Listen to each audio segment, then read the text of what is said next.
So, full and over full demand. So, yung full demand muna tayo. Yung full demand is bumibili yung consumer ng mga produkto o nagtatangkilik ng mga serbisyo. Pero ang kaibahan nun, available yung product at saka yung services. Kumbaga may supply ng products. Merong enough supply ng products para yung demand is matugunan. Okay, yun yung full demand. Pag sinabi mo namang over full demand, yun yung demand na sobra kaysa dun sa supply. At yun yung dahilan ng mga shortages, yung over full demand.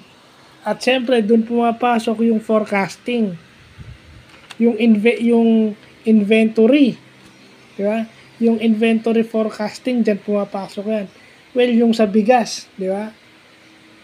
Bakit yung DA at yung NFA nagpo-forecast ng kanilang mga inventory? Kasi iniiwasan nilang magkaroon ng over full demand. Gusto nila magkaroon lang sila ng full demand. Kasi pagka nag-over full demand ka, magkakaroon tayo ng rice shortage.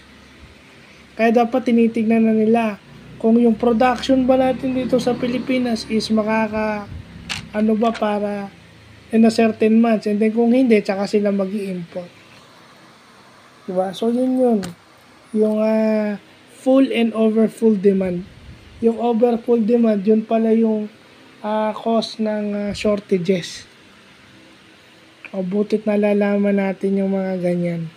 Kasi yan yung mga nababalita sa radyo, sa TV, yan yung mga nababalita na minsan mga tao hindi naman naiintindihan yan. Basta ang naiintindihan lang nila is yung supply ng bigas o yung wala nang mabili sa palengke o wala nang mabiling mura. Yun dahil either full demand o over full demand. So, yun lang po.